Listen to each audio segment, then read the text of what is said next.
ಎಲ್ಲರಿಗೂ ನಮಸ್ಕಾರ. ನಾನು ನಿಮ್ಮ ಪ್ರೀತಿಯ ಸಹನ. ಇವತ್ತು ತುಂಬ ವಿಶೇಷವಾದಂತಹ ದಿನ. ಅದು ಏನಪ್ಪ ಅಂದರೆ ಸಂಕಷ್ಟಹರ ಚತುರ್ಥಿ. ಇದು ಮಂಗಳವಾರ ಬಂದಿರುವುದರಿಂದ ತುಂಬ ಅನುಕೂಲವಾಗಿದೆ.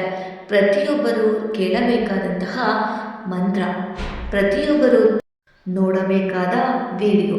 ಬನ್ನಿ ಸ್ನೇಹಿತರೆ, ಗಣೇಶನ ಪೂಜೆ ಯಾವ ರೀತಿ ಮಾಡಬೇಕು, ಸಂಕಷ್ಟಹರ ಚತುರ್ಥಿಯ ದಿನದಂದು ಮಂಗಳವಾರ ಬಂದಿರತಕ್ಕಂತಹ ಗಣೇಶನ ಪೂಜೆ ವಿಧಾನವನ್ನು ನಿಮಗೆ ತಿಳಿಸಿಕೊಡುತ್ತೇನೆ.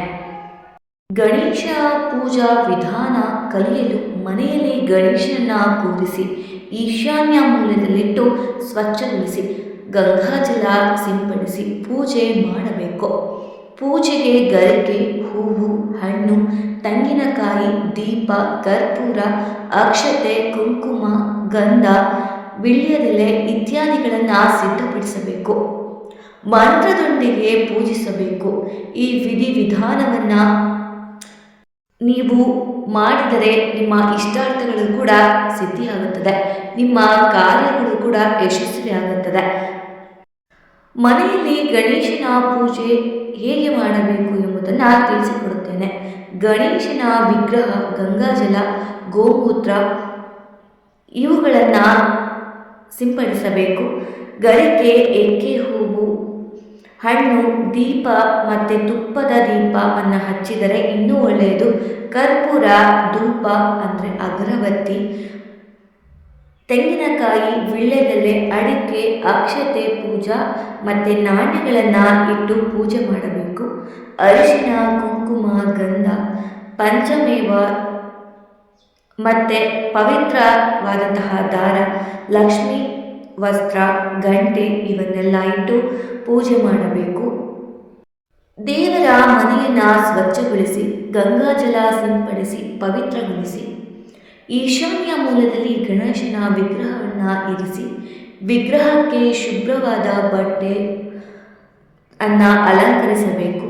ಮಣ್ಣಿನ ಮಡಕೆಯಲ್ಲಿ ಕಳಶವನ್ನು ಇರಿಸಿ ಅದಕ್ಕೆ ತೆಂಗಿನಕಾಯಿಯಲ್ಲಿ ಪೂಜೆಗೆ ಬೇಕಾದ ವಸ್ತುಗಳನ್ನು ಜೋಡಿಸಬೇಕು. ಗಣೇಶನಿಗೆ ಪ್ರಿಯವಾದ ಮಂತ್ರಗಳಾದ ಗಣಪತಿ ಮಂತ್ರವನ್ನು ಪಠಿಸಬೇಕು. ಮತ್ತು ಮುಖ್ಯವಾಗಿ ಗಣೇಶನ ದಿನದಂದು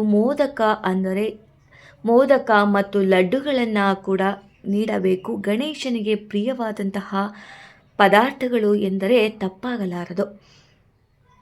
ನಂತರ ಆರತಿಯನ್ನು ಬೆಳಗಬೇಕು. ದೀಪದ ಆರತಿ, ಕರ್ಪೂರದಿಂದ ಗಣೇಶನಿಗೆ ಆರತಿಯನ್ನು ಮಾಡಿ ನಂತರ ನೀವು ಯಾವುದೇ ರೀತಿ ತಪ್ಪುಗಳನ್ನು ಮಾಡಿದರೆ ದೇವರ ಹತ್ರ ಕ್ಷಮೆಯನ್ನು ಕೇಳಿ ಪ್ರಾರ್ಥನೆ ಮಾಡಿ ಗಣೇಶನ ಮಂತ್ರವನ್ನು ಕೂಡ ಜಪಿಸಿ ನಿಮ್ಮ ಇಷ್ಟಾರ್ಥಗಳು ಕೂಡ ಸಿದ್ಧಿಯಾಗುತ್ತದೆ. ನೀವು ಮಾಡಿರ್ತಕ್ಕಂತಹ ಪೂಜೆಗಳು ಕೂಡ ಫಲವನ್ನು ಪ್ರಾಪ್ತಿ ಮಾಡುತ್ತಾನೆ. ಆ ಗಣೇಶನ ಮುಂದೆ ಎಲ್ಲರೂ ಕೂಡ ಭಕ್ತಿ ಭಾವದಿಂದ ಕೇಳಿಕೊಳ್ಳಿ, ಎಲ್ಲದೂ ಕೂಡ ಒಳ್ಳೆಯದಾಗುತ್ತದೆ. ಮತ್ತು ನಿಮ್ಮ ಸಗಣಿಯಲ್ಲಿ ಮಾಡಿರ್ತಕ್ಕಂತಹ ಗಣೇಶ ಸಿಕ್ಕಿಲ್ಲ ಅಂದರೆ ಅರಿಶಿಣದಿಂದನೂ ಕೂಡ ಗಣೇಶನನ್ನು ತಯಾರಿಸಿಕೊಳ್ಳಿ, ಇನ್ನೂ ಕೂಡ ಒಳ್ಳೆಯದಾಗುತ್ತದೆ. ಸಂಕಲ್ಪ ಮಾಡುವುದನ್ನು ಮರೆಯಬೇಡಿ.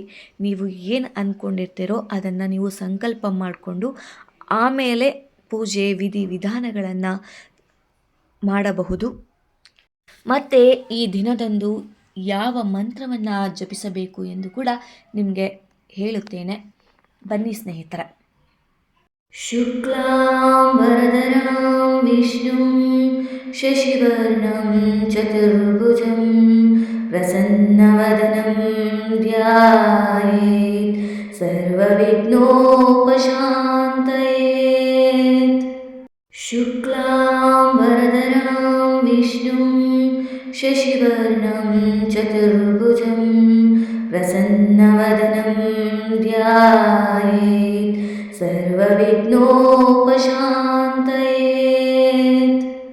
ಶುಕ್ಲಾಂಬರಧರಂ ವಿಷ್ಣುಂ ಶಶಿವರ್ಣಂ ಚತುರ್ಭುಜಂ ಪ್ರಸನ್ನವದನಂ ಧ್ಯಾಯೇತ್ ಸರ್ವವಿಘ್ನೋಪಶಾಂತಯೇತ್.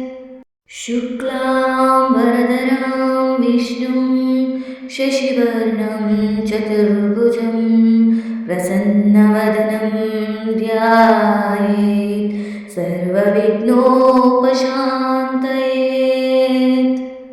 शुक्लाम्बरधरं विष्णुं शशिवर्णं चतुर्भुजं प्रसन्नवदनं ध्यायेत् सर्वविघ्नोपशान्तयेत्।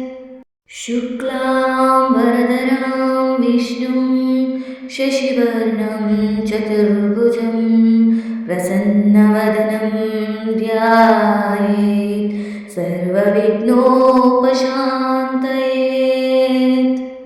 शुक्लाम्बरधरं विष्णुं शशिवर्णं चतुर्भुजं प्रसन्नवदनं ध्यायेत् सर्वविघ्नोपशान्तयेत्। शुक्लाम्बरधरं विष्णुं शशिवर्णं चतुर्भुजं प्रसन्नवदनं ध्यायेत् सर्वविघ्नोपशान्तयेत्। शुक्लाम्बरधरं विष्णुं शशिवर्णं चतुर्भुजं प्रसन्नवदनं ध्यायेत् सर्वविघ्नोपशान्तयेत्। शुक्लाम्बरधरं विष्णुं शशिवर्णं चतुर्भुजं प्रसन्नवदनं ध्यायेत् सर्वविघ्नोपशान्तयेत्। शुक्लाम्बरधरं विष्णुं शशिवर्णं चतुर्भुजं प्रसन्नवदनं ध्यायेत् सर्वविघ्नोपशान्तयेत्। शुक्लाम्बरधरं विष्णुं शशिवर्णं चतुर्भुजं प्रसन्नवदनं ध्यायेत् सर्वविघ्नोपशान्तयेत्। शुक्लाम्बरधरं विष्णुं शशिवर्णं चतुर्भुजं प्रसन्नवदनं ध्यायेत् सर्वविघ्नोपशान्तयेत्। शुक्लाम्बरधरं विष्णुं शशिवर्णं चतुर्भुजं प्रसन्नवदनं ध्यायेत् सर्वविघ्नोपशान्तयेत्। शुक्लाम्बरधरं विष्णुं शशिवर्णं चतुर्भुजं प्रसन्नवदनं ध्यायेत् सर्वविघ्नोपशान्तयेत्।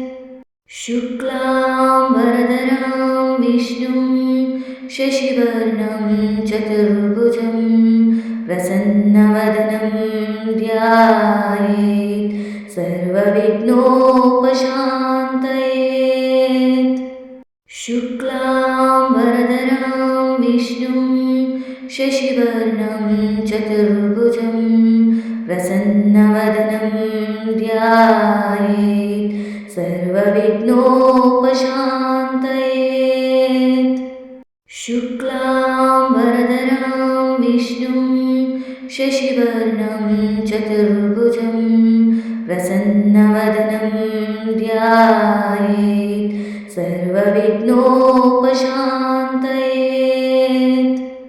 शुक्लाम्बरधरं विष्णुं शशिवर्णं चतुर्भुजं प्रसन्नवदनं ध्यायेत् सर्वविघ्नोपशान्तयेत्। शुक्लाम्बरधरं विष्णुं शशिवर्णं चतुर्भुजं प्रसन्नवदनं ध्यायेत् सर्वविघ्नोपशान्तयेत्। शुक्लाम्बरधरं विष्णुं शशिवर्णं चतुर्भुजं प्रसन्नवदनं ध्यायेत् सर्वविघ्नोपशान्तये। शुक्लाम्बरधरं विष्णुं शशिवर्णं चतुर्भुजं प्रसन्नवदनं ध्यायेत् सर्वविघ्नोपशान्तये। शुक्लाम्बरधरं विष्णुं शशिवर्णं चतुर्भुजं प्रसन्नवदनं ध्यायेत् सर्वविघ्नोपशान्तये। शुक्लाम्बरधरं विष्णुं शशिवर्णं चतुर्भुजं प्रसन्नवदनं ध्यायेत् सर्वविघ्नोपशान्तये। शुक्लाम्बरधरं विष्णुं शशिवर्णं चतुर्भुजं प्रसन्नवदनं ध्यायेत् सर्वविघ्नोपशान्तये। शुक्लाम्बरधरं विष्णुं शशिवर्णं चतुर्भुजं प्रसन्नवदनं ध्यायेत् सर्वविघ्नोपशान्तये। शुक्लाम्बरधरं विष्णुं शशिवर्णं चतुर्भुजं प्रसन्नवदनं ध्यायेत् सर्वविघ्नोपशान्तये। शुक्लाम्बरधरं विष्णुं शशिवर्णं चतुर्भुजं प्रसन्नवदनं ध्यायेत् सर्वविघ्नोपशान्तये। शुक्लाम्बरधरं विष्णुं शशिवर्णं चतुर्भुजं प्रसन्नवदनं ध्यायेत् सर्वविघ्नोपशान्तये। शुक्लाम्बरधरं विष्णुं शशिवर्णं चतुर्भुजं प्रसन्नवदनं ध्यायेत् सर्वविघ्नोपशान्तये। शुक्लाम्बरधरं विष्णुं शशिवर्णं चतुर्भुजं प्रसन्नवदनं ध्यायेत् सर्वविघ्नोपशान्तये।